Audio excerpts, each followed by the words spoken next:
Hola, ¿qué tal? El día de hoy toca hablar de qué es el psicoanálisis. Sigmund Freud fue un médico neurólogo austriaco nacido en 1856 y fue conocido por ser el padre del psicoanálisis. Su trabajo fue revolucionario en la psicología, pues cambió radicalmente nuestra comprensión de la mente humana. Entonces, ¿cómo entiende el psicoanálisis?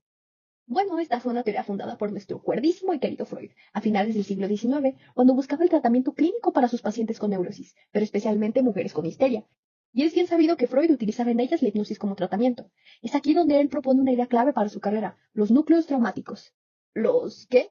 Sí, los núcleos traumáticos, esos que se refieren al centro de un trauma psíquico, consisten en recuerdos y emociones intensamente perturbadoras que el individuo no puede procesar adecuadamente. Freud agrega que los núcleos traumáticos suceden debido a experiencias sexuales tempranas. Este núcleo puede quedar reprimido en el inconsciente provocando síntomas y comportamientos problemáticos. No lo sé, de pequeño pudiste haber sido perseguido por una botarga. Aunque fue una experiencia tan fuerte, no puedes recordar más allá de las emociones intensas como el miedo. Y ya que estamos en esto, hablemos de la represión de deseos que eso genera.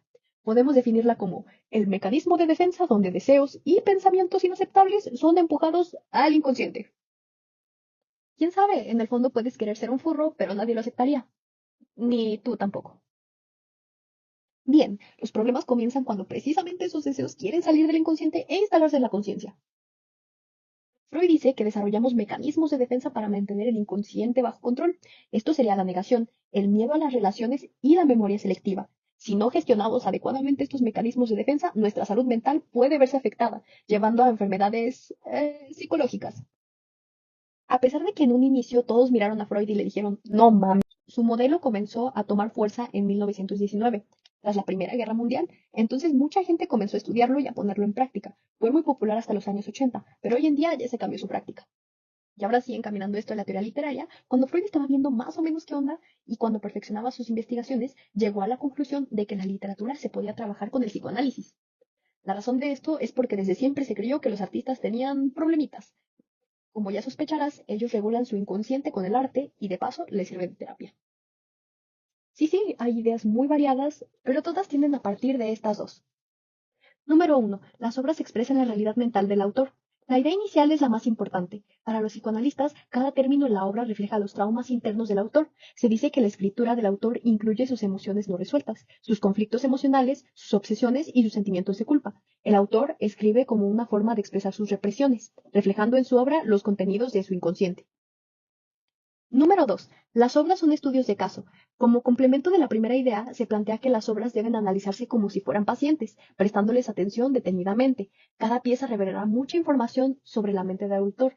Por ejemplo, esto explicaría por qué algunos autores no incluyen figuras maternas positivas o por qué sus personajes son niños. Ahora bien, repasemos algunos datos extra. Los mayores exponentes del psicoanálisis son, por supuesto, nuestro nada fundado Freud, Carl Jung y Jacques Lacan. Freud aporta otros conceptos muy interesantes, como la triada del ello, el yo y el superyo. El ello es la parte instintiva y primitiva de la mente que busca satisfacción inmediata de deseos y necesidades. El yo es la parte racional y consciente que media entre el ello y la realidad y toma de decisiones lógicas. Y el superyo es la parte moral y ética que representa valores y normas sociales, juzga acciones y pensamientos. También tenemos el complejo de Edipo, que describe el deseo inconsciente de un niño por el progenitor del sexo opuesto y la rivalidad con el progenitor del mismo sexo. Está también su equivalente del complejo de Electra. Curiosamente, Carl Jung fue discípulo de Freud, sin embargo fue una relación compleja con sus teorías, ya que Freud consideraba que sus ideas estaban, pues, raritas.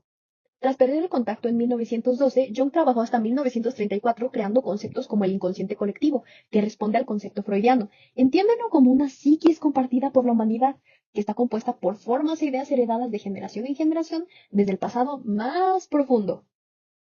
Ahora, considerando que compartimos esa psiquis, tenemos la consecuencia de los arquetipos, que son ideas abstractas heredadas de la experiencia humana. Son patrones que se repiten en forma constante en personajes, imágenes, situaciones, etc. Y por último tenemos a Lacan. Jacques Lacan fue un psicoanalista y psiquiatra muy controversial, cuyos preceptos han sido utilizados en diversas ciencias. Él vuelve a revisar los principios de Freud, especialmente los del inconsciente. Se enfoca mucho en cómo funciona el deseo y el concepto del falo. Según Lacan, el deseo es algo que viene del inconsciente y que afecta a toda nuestra vida. Las necesidades son básicas y biológicas, pero el deseo va mucho más allá. Es lo que realmente disfrutamos. Surge cuando queremos más de lo que ya tenemos, incluso si nuestras necesidades están ya cubiertas. Lacan dice que el deseo nunca se satisface del todo, pero se puede trabajar en el psicoanálisis para reconocerlo y no dejar que nos controle. Si no reconocemos nuestro deseo, puede manifestarse de formas inesperadas. Este es el que llaman el desliz freudiano. Es el descubrimiento del inconsciente en situaciones cotidianas, normalmente conversaciones. Es algo que no se puede controlar fácilmente y suele pasar cuando estamos muy distraídos. Finalmente está su concepto del falo, que está relacionado con el deseo. Lacan habla sobre este tema como parte del imaginario colectivo que otorga poder, pero entendamos que el término no se refiere al pene. Quien lo posea tiene dominancia sobre las relaciones con los demás. Aquellos quienes no lo tienen deben aceptar la castración. Allí es donde pierden el poder simbólico y social. Es por eso que muchas personas desean tener falo, pues implica la obtención de poder. Con esto finalizamos las ideas principales del psicoanálisis. Ojalá haya sido de ayuda. Adiós.